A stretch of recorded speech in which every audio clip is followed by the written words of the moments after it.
13 साल की लड़की दर्द से बेचैन थी, बहुत परेशान थी। माँ से बोला कि माँ मुझे बहुत ज़्यादा आज पेट में दर्द हो रहा है। माँ ने बोला कि चलो बेटा आपको डॉक्टर को दिखा देते हैं चल के। जैसे ही माँ अपनी बच्ची को अस्पताल ले जाती है, डॉक्टर को दिखाते जाके डॉक्टर देखते हैं क्यों आखिर पेट में दर्द हो रहा है। उसके बाद में जब वो देखते हैं, सोनोग्राफी करते हैं। जैसे ही उन्होंने पेट की सोनोग्राफी की, डॉक्टरों के पैरे तले ज़मीन खिसक जाती है कि जो बच्ची थी, जो 12 साल की वो लड़की, नाबालिग बेटी, वो 2 महीने की प्रेग्नेंट थी। अब ये खबर वो उस माँ तक कैसे पहुँचाए जो कि एक विधवा माँ थी, उसके घर का कोई भी सहारा नहीं था। जो बेटी थी ये 2 महीने की प्रेग्नेंट, अब उस माँ तक ये खबर को कैसे पहुँचा। आखिर खबर तो माँ तक तो पहुँचानी थी, क्योंकि माँ को भी जानना बहुत ज़रूरी है आखिर इस बच्ची के साथ में किसने ये किया है जिससे ये बच्ची प्रेग्नेंट हो गई है। तो आखिर कौन है इस बच्ची के इस हालत की जिम्मेदार, जानने के लिए बने रहे फ्रेंड्स मेरे पूरे वीडियो में। आप सभी को मेरा नाम है सरिता राठौर। कैसे हैं आप सभी फ्रेंड्स? आज की मैं सच्ची घटना आप सभी के समक्ष लेके आई हूँ। वो उत्तर प्रदेश के अयोध्या की है, 12 साल की बेटी। अयोध्या में पूरा कलंदर थाना पड़ता है, गांव है भदरसा की ये घटना है। 12 साल की सबसे छोटी बेटी, एक विधवा महिला होती है जिसकी कि 4 बेटियां, छोटा बेटा होता है। महिला के पति गुजर जाते हैं तो पूरा जो भार होता है महिला पर आ जाता है। बच्चियों की देखरेख करना, उनके पालन पोषण करना, उनकी पूरी जिम्मेदारी माँ संभालती। जो बेटा होता है वो 6 वर्ष का सबसे छोटा बेटा होता है माँ का। 12 साल की जो बेटी होती है वो खेत से आ रही होती है, और जब खेत से आ रही होती है तभी उसी दौरान वहीं का एक राजू करके लड़का मिलता है। राजू उसको चॉकलेट देता है, बिस्किट देता है और उसको बोलता है कि चलो मालिक बुला रहे हैं आपको। ऐसा राजू ने उस नाबालिग बेटी को बोला कि चलो मालिक आपको बुला रहे हैं। तो बेटी क्या बोली कि ठीक है। बेटी चली जाती है। 12 साल की बेटी, इतना उसको अंदाज़ा नहीं था कि आखिर क्या कारण है और क्यों बुलाया जा रहा है। उसको बुलाया जाता है, मालिक के पास ले जाते हैं, उसको वहाँ बिठाया जाता है, जो कि बेकरी की फैक्ट्री थी, वहाँ बिठाकर उसको बिस्किट खिलाया जाता है उसको। उसके बाद में उसको पानी में कुछ नशीला पदार्थ पिला दिया जाता है। उसके बाद में उसको बिस्किट और पानी उसको बाद पिलाने के बाद में वो उस लड़की को होश नहीं रहता है। उसके बाद में जो राजू नाम का जो नौकर था, वो जिस मालिक के पास में लेके गया था, वो उस लड़की के साथ में रेप करता है।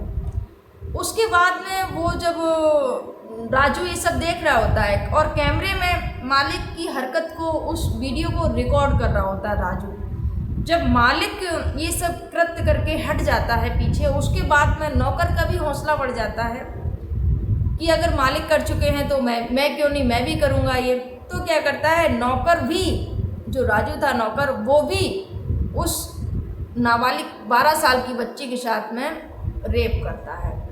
उसके बाद में उसका जो वीडियो होता है, ये दोनों लोग वीडियो शूट आउट कर बना लेते हैं वीडियो उसका।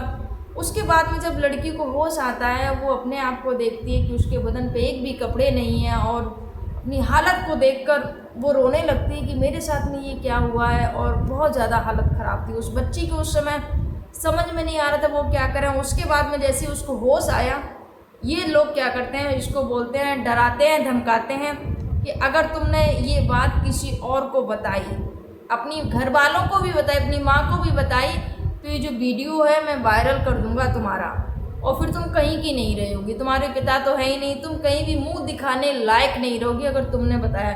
जैसे मैं कहूँ वैसे ही करती जाओ। ऐसा डरा धमका कर उस बच्ची को घर भेज दिया।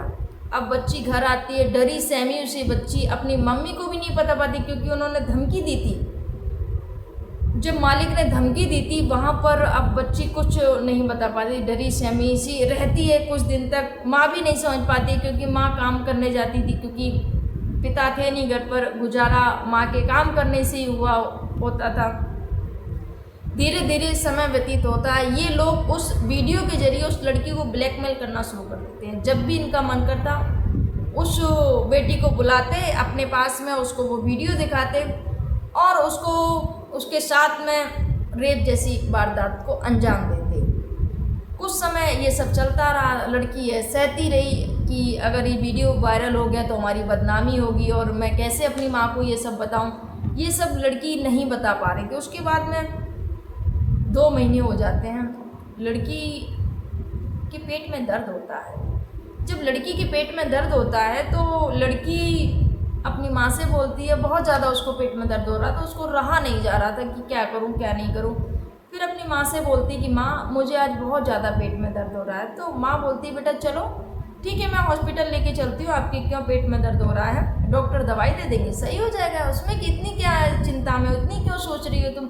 बहुत ज़्यादा लड़की बहुत ज़्यादा परेशान थी। माँ ने थोड़ी सांत्वना बंधाई कि बेटी टेंशन मत करो, चलो हॉस्पिटल चलते हैं, दवाई देंगे, आराम मिल जाएगा आपको। माँ बेटी को लेकर हॉस्पिटल जाती है तो डॉक्टर देखते हैं बच्ची को। बच्ची ने बोला मुझे बहुत पेट में दर्द है। डॉक्टर ने सोनोग्राफी किया। जैसे ही डॉक्टर ने चेक किया बच्ची को तो बच्ची 2 महीने की प्रेग्नेंट थी। अब डॉक्टरों को जब ये बात पता चली तो वो तो देख के सन्न रह जाती। नाबालिग बच्ची 12-13 साल की ये जो बिटिया है ये प्रेग्नेंट है और विधवा माँ है इसके साथ में। अब वो कैसे उस माँ तक ये खबर पहुँचाए कि माँ जो बेटी है वो आपकी बच्ची जो प्रेग्नेंट है। लेकिन डॉक्टरों को तो ये बात माँ तक पहुँचानी थी, आखिर क्या कारण है, कैसे इसके जिम्मेदार कौन है। उसके बाद डॉक्टर ने हिम्मत जुटाई और डॉक्टर ने माँ से बोला कि बहन ये जो आपकी जो बेटी है वो 2 महीने की प्रेग्नेंट है। जैसे ही माँ को ये प्रेगनेंसी की खबर पता चलती है माँ के पैरों तले ज़मीन खिसक जाती है कि मेरी इतनी छोटी बेटी और 12-13 साल की और मेरी बेटी प्रेग्नेंट है। बेटी ने कभी मुझे इस बारे में कभी बेटा बताओ। बेटी फूट फूट कर रोने लगती है माँ से। माँ ने गोद में बिठा के प्यार से उससे पूछने की कोशिश की, हाथ जोड़े कि बेटा बता दो आखिर किसने ये सब तुम्हारे साथ में किया है, ये सब कैसे हुआ है। फिर जाके बेटी फूट फूट कर माँ के सामने रोई और फिर माँ से पूरा हाल बताया बेटी ने बताया कि माँ मैं जब खेत से आ रही थी तो जो राजू है जो कि काम करता है फैक्ट्री में, वो राजू मुझे लेके जाता है, बेकरी में जो काम करने वाला राजू मुझे लेके जाता है मालिक के पास में कि तुम्हें मालिक बुला रहे हैं। और मुझे उसने बिस्किट दिया, वहाँ ले जाता है, वहाँ पर भी मुझे उसने खिलाया पिलाया। उसके बाद में मुझे नहीं पता मेरे साथ में क्या हुआ माँ। और फिर इन लोगों ने मेरे साथ में बहुत गलत किया और मेरा वीडियो बना लिया इन लोगों ने। तो जो राजू है, एक जो है दूसरे जो मालिक है मोहित खान उनका नाम है। तो जब ये बात पता चली तो माँ तो बहुत ज़्यादा परेशान हो जाती है। माँ अपनी बेटी को हॉस्पिटल से लेती है और सीधे एक प्रार्थना पत्र लिखवाती है और थाने जाती है कि साहब ऐसे ऐसे करके मेरी बेटी के साथ में इन दोनों लोगों ने ऐसा ऐसा किया है और मुझे FIR दर्ज करानी है, रिपोर्ट दर्ज करानी है। जब वो देखते हैं जो थाना वहाँ के होते हैं थाना अध्यक्ष, वो वहाँ पर देखते हैं कि ये तो बाकी सब ठीक है, नौकर का नाम ठीक है राजू, लेकिन ये जो दूसरा जो नाम है इसको आप हटवा दीजिए, जो मोहित खान का नाम है उसको हटवा दी। क्योंकि जो थाने की जो ज़मीन थी जहाँ पर जो थाना चल रहा था वो उनकी ही ज़मीन थी। और भी बहुत सारी जो मोहित खान है उनकी बेकरी है और भी बहुत सारी बैंक भी है, मतलब बहुत सारी उनकी प्रॉपर्टी है। वो सब अब जो थाना अध्यक्ष होते हैं बात को संभालने की कोशिश करते हैं, बोलते हैं कि इनका नाम हटवा दीजिए और बाकी ये जो राजू है इस पर हम कार्रवाई करते हैं। माँ बोली कि नहीं, ये तो मैं आरोपी है, इन्होंने मेरी बेटी के साथ में ऐसा ऐसा गलत किया है मेरी बेटी के साथ में, और मैं कैसे इनका नाम कैसे हटवा दूँ, मैं इनका नाम नहीं हटवा सकती हूँ। अब ये जो मामला होता है उनकी FIR जो दर्ज नहीं की जाती है, माँ को खाली थाने से लौटना पड़ता है। जब माँ को लौटना पड़ा तो अब क्या किया जाए, माँ बहुत ज़्यादा परेशान हो जाती है, आखिर अपनी बिटिया को न्याय कैसे दिलाएं। फिर क्या होता है, वहाँ की जो सोशल वर्कर होती हैं, जो सामाजिक संस्था से जो जुड़ी महिला, तो उनसे उन्होंने बात की जाए कि ऐसे ऐसे करके मेरी बेटी के साथ में ऐसा ऐसा हुआ है और मेरी बेटी को आप ही लोग न्याय दिला सकते हैं। जब ये जो वहाँ के सोशल वर्कर थे उनको पता चला, वहाँ को थाने पहुँचते हैं, थाने का घेराव करते हैं, जाके बात करते हैं जाके कि इनकी आप FIR दर्ज क्यों नहीं कर रहे हैं। जब ये बता रही कि ऐसे ऐसे बेटी भी बयां कर रही है कि उसके साथ में ये हुआ है, फिर आप इनकी शिकायत रिपोर्ट दर्ज क्यों नहीं कर रहे हैं, आप इनकी शिकायत क्यों नहीं लिख रहे हैं। उसके बाद में जो और जो मीडिया कर्मी होते हैं उन तक बात पहुंचती है। धीरे धीरे ये बात हर किसी तक पहुंच जाती है कि ऐसे ऐसे करके 12 साल की बेटी 2 महीने की प्रेग्नेंट है। उसको प्रेग्नेंट करने वाले नौकर और मालिक दोनों का इसमें नाम आ जाता है, जो मालिक है उनका, नौकर दोनों का। उसके बाद में जो ये जो मामला जो जोर पकड़ लेता है सोशल मीडिया पर, इसकी सुर्खियाँ न्यूज़ चैनल पर भी आने लगता है। उसके बाद में ये जो खबर होती है योगी जी तक जाती है। जब थाने में एफआईआर नहीं लिखी गई और जो बजरंग दल जो भी संस्था है वो सारे लोग जुट जाते हैं इस बेटी को न्याय दिलाने के लिए। उसके बाद में जब योगी तक जाती है ये खबर, तो जो थाना अध्यक्ष होते हैं उनको पता चलता है ये खबर योगी तक गई है, जो परिवार है योगी जी से मिलने गया है। तो उसके बाद में 2 अगस्त 2024 को योगी जी से मिलने गई है। उसके बाद में वो एफआईआर दर्ज कर लेते हैं। लेकिन यहाँ पर जो योगी जी से मिले तो जब उन्होंने परिवार जो माँ ने ये खबर बताई कि ऐसे ऐसे करके जो थाना अध्यक्ष हैं उन्होंने एफआईआर हमारी दर्ज नहीं की, उन्होंने बोला कि इस नाम को हटवा दीजिए, बाकी और हम कार्रवाई कर देंगे।